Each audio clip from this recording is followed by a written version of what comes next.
Hello all of you, आप सभी का स्वागत है एक बार फिर हमारे YouTube channel GK tech study में। तो आइए आज हम बात करते हैं 19 अप्रैल 2021 के करंट अफेयर्स।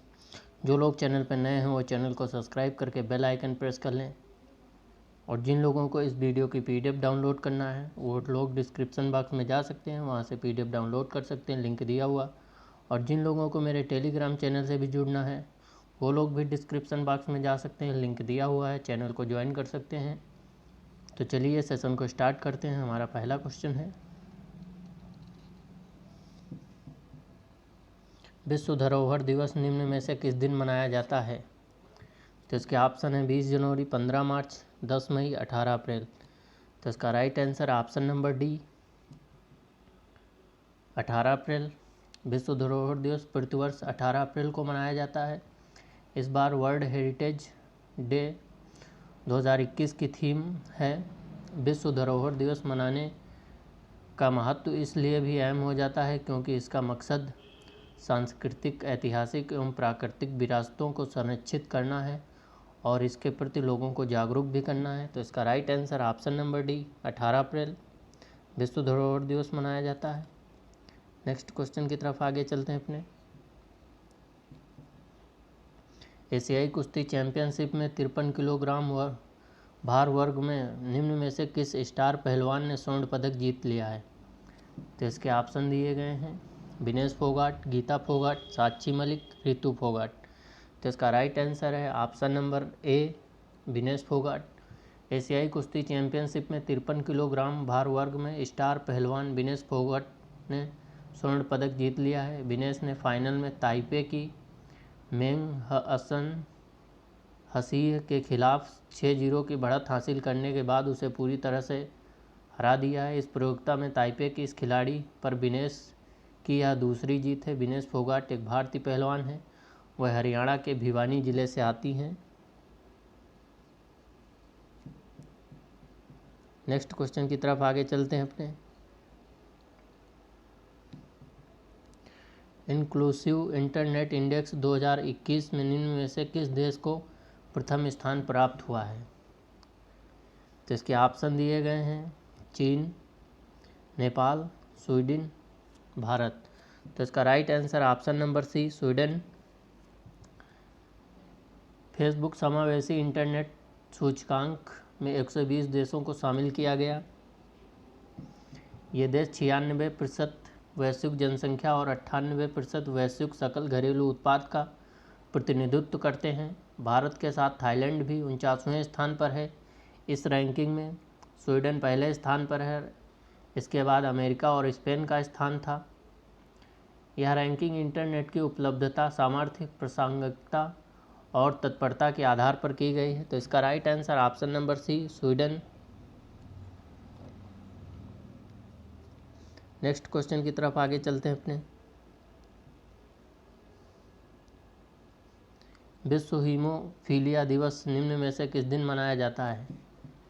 तो इसके ऑप्शन दिए गए हैं, 12 जुलाई, 17 अप्रैल, 15 मार्च, 20 जनवरी। तो इसका right answer option number B, 17 अप्रैल। विश्व भर में हर साल 17 अप्रैल को विश्व हीमोफीलिया दिवस मनाया जाता है। इस दिन का उद्देश्य हीमोफीलिया रोग और रक्त बहने संबंधी अन्य बीमारियों के प्रति लोगों में जागरूकता फैलाना है। हीमोफीलिया रक्त से जुड़ी एक खतरनाक और जानलेवा बीमारी है। विश्व हीमोफीलिया दिवस की शुरुआत वर्ल्ड फेडरेशन ऑफ हीमोफीलिया द्वारा 1989 में हुई थी और इस 17 अप्रैल को इस बार मनाई गई। इसे वर्ल्ड फेडरेशन हीमोफीलिया के संस्थापक फ्रैंक श्राबेल के जन्मदिन के सम्मान में मनाने के लिए चुना गया है। तो इसका right answer option number B, 17 अप्रैल। विश्व हीमोफीलिया दिवस 17 अप्रैल को मनाया जाता है। नेक्स्ट क्वेश्चन की तरफ आगे चलते हैं अपने। भारत ने कजाकिस्तान के अलमाटी में एशियाई कुश्ती चैंपियनशिप में महिला वर्ग में कुल कितने पदक जीते हैं? तो इसके ऑप्शन है 10, 12, 7, 15। तो इसका right answer option number C, 7। Bharat ने कजाकिस्तान के अलमाटी में एशियाई कुश्ती चैंपियनशिप में महिला वर्ग में 4 स्वर्ण, 1 रजत और 2 कांस्य पदक समेत कुल 7 पदक जीत लिए हैं। दिव्या काकरान ने 72 किलो भार वर्ग में, विनेश फोगाट ने 53 किलो अंशु मलिक ने 57 किलो और सरिता मोर ने 59 किलो भार वर्ग में स्वर्ण पदक हासिल किए हैं। सरिता और दिव्या ने इस प्रतियोगिता में एक के बाद एक स्वर्ण पदक जीता है। ऐसा करने वाली वह पहली 2 भारतीय खिलाड़ी बन गई हैं।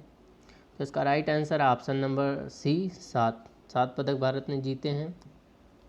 नेक्स्ट क्वेश्चन,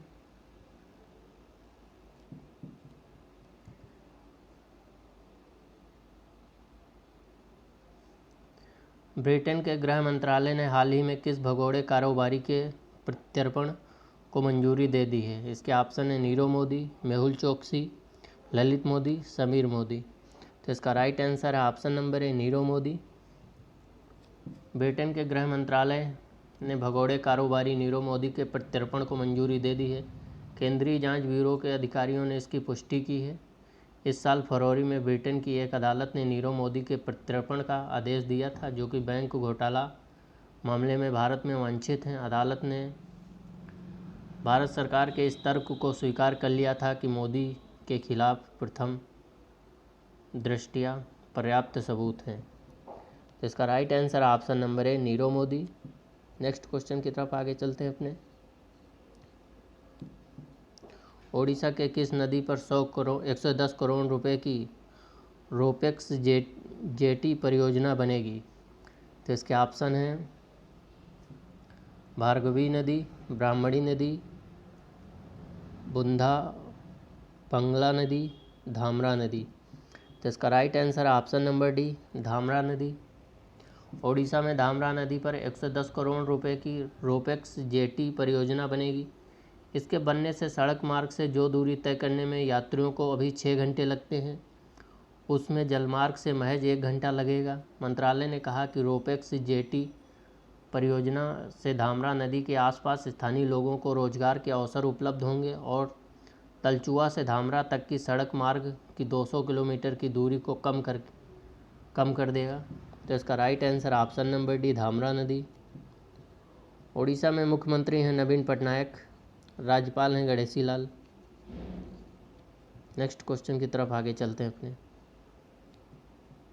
विश्व आवास दिवस निम्न में से किस दिन मनाया जाता है? तो इसके ऑप्शन है 12 मार्च, 16 अप्रैल, 21 जुलाई, 30 नवंबर। तो इसका right answer option number B 16 अप्रैल। विश्व आवास दिवस सभी लोगों के दैनिक जीवन में आवास के विशाल महत्व को प्रदर्शित करने हेतु हर साल 16 अप्रैल को विश्व स्तर पर आवास दिवस मनाया जाता है। एक वैश्विक वार्षिक कार्यक्रम है जो मानव आवाज़ की असीम सीमाओं को पहचानने के लिए समर्पित है। यह मिशन लोगों, वैज्ञानिकों और अन्य धन निकायों के साथ आवाज़ की घटना के उत्साह को साझा करता है। तो इसका right answer option number B 16 अप्रैल को विश्व आवास दिवस मनाया जाता है। नेक्स्ट क्वेश्चन की तरफ आगे चलते हैं अपने।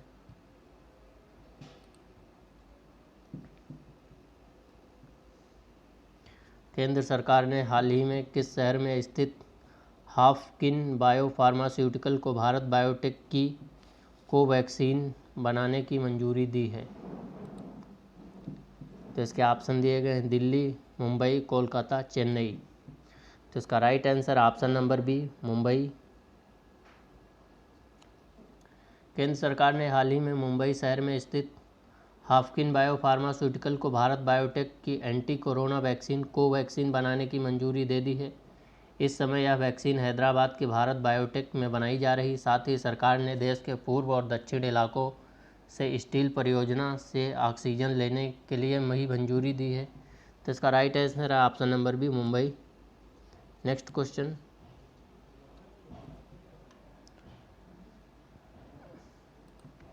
भारत के किस राज्य में हाल ही में पहली floating storage and free regasification unit मिली है? तो इसके ऑप्शन दिए गए हैं केरल, गुजरात, महाराष्ट्र, बिहार। तो इसका राइट आंसर है option number C Maharashtra. Maharashtra राज्य के एच एनर्जी के जयगढ़ टर्मिनल रत्नागिरी जिले में हाल ही में पहली floating storage and regasification unit मिली है। यह पहला पूरे साल संचालित रहने वाला तरलीकृत प्राकृतिक गैस का टर्मिनल है। तो इसका right answer option number C Maharashtra. Maharashtra में उद्धव ठाकरे की सरकार है, राज्यपाल हैं भगत सिंह कोश्यारी। बिहार में मुख्यमंत्री नीतीश कुमार हैं, राज्यपाल हैं फागू चौहान। गुजरात में मुख्यमंत्री हैं विजय रूपानी, राज्यपाल हैं आचार्य देवव्रत। केरल में मुख्यमंत्री हैं पिनाराई विजयन, राज्यपाल हैं आरिफ मोहम्मद खान। नेक्स्ट क्वेश्चन की तरफ आगे बढ़ते हैं अपने। पीएनबी घोटाले में कारोबारी नीरव मोदी के भारत प्रत्यर्पण को हाल ही में किस देश के गृह मंत्रालय ने मंजूरी दी? तो इसका राइट आंसर है option number D, Britain. Next question,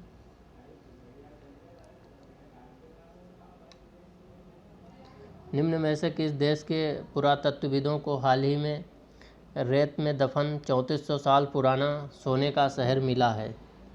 तो इसके ऑप्शन दिए गए हैं ऑस्ट्रिया, मालदीव, मिस्र, सऊदी अरब। तो इसका राइट आंसर है ऑप्शन नंबर सी, सऊदी अरब। मिस्र देश के पुरातत्वविदों को हाल ही में दक्षिण राज्य लक्जर में नील नदी के पश्चिमी तट पर खोया हुआ रेत में दफन 3400 साल पुराना सोने का शहर मिल गया है। वर्ष 1922 में मिस्र के सबसे चर्चित फेरो यानी राजा तूतनखामेन के मकबरे की खोज के बाद इसे सबसे बड़ी उपलब्धि माना जा रहा है।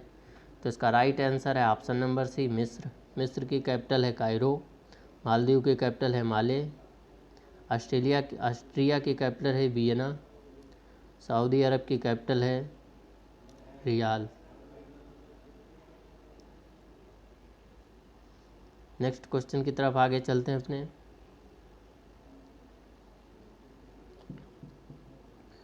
हाल ही में किस मंत्रालय ने भारतीय पुरातत्व सर्वेक्षण द्वारा संरक्षित सभी स्मारकों को 15 मई तक बंद रखने की घोषणा की है? तो इसके ऑप्शन दिए गए हैं सूचना और प्रसारण मंत्रालय, रेल मंत्रालय, रक्षा मंत्रालय, सांस्कृतिक और पर्यटन मंत्रालय। तो इसका राइट आंसर है ऑप्शन नंबर डी, संस्कृति और पर्यटन मंत्रालय। देश के संस्कृति और पर्यटन मंत्रालय ने हाल ही में भारतीय पुरातत्व सर्वेक्षण द्वारा संरक्षित सभी स्मारकों को 15 मई तक बंद रखने की घोषणा की गई है। मंत्रालय के फैसले के मुताबिक आगरा में ताजमहल, आगरा किला, फतेहपुर सीकरी, एतमादुद्दौला, सिकंदरा, मेहताब बाग समेत दिल्ली समेत स्मारकों को बंद रखने की 15 मई तक घोषणा की गई है। तो इसका right answer option number D, संस्कृति और पर्यटन मंत्रालय। नेक्स्ट क्वेश्चन की तरफ आगे चलते हैं अपने, और आज का लास्ट क्वेश्चन है हमारा। कृषि मंत्रालय ने हाल ही में 6 राज्यों के 100 गांवों के लिए पायलट कार्यक्रम चलाने के लिए किस कंपनी के साथ समझौता ज्ञापन पर हस्ताक्षर किए गए हैं? तो इसके ऑप्शन दिए गए हैं गूगल, फेसबुक, माइक्रोसॉफ्ट, ट्विटर। तो इसका right answer option number C, Microsoft. Bharat के कृषि मंत्रालय ने हाल ही में 6 राज्यों के 100 गांवों के लिए पायलट कार्यक्रम चलाने के लिए माइक्रोसॉफ्ट कंपनी के साथ समझौता ज्ञापन पर हस्ताक्षर किए गए हैं, जिससे देश के किसानों की इनपुट लागत कम करने में मदद करेगा, जिससे उनकी आय बढ़ेगी और दुगनी भी हो सकती है। तो इसका right answer option number C, Microsoft. Google के सीईओ हैं सुंदर पिचाई। फेसबुक के संस्थापक मार्क जुकरबर्ग हैं। माइक्रोसॉफ्ट के सीईओ सत्या नडेला हैं, भारतीय मूल के। ट्विटर के सीईओ जैक डार्सी हैं। तो आज तक की बात यहीं तक रखते हैं, कल फिर मुलाकात होती है। तब तक के लिए धन्यवाद। अगर वीडियो पसंद आई हो तो चैनल को लाइक, शेयर और सब्सक्राइब करना ना भूलें। चैनल का नाम है जीके टेक स्टडी। धन्यवाद।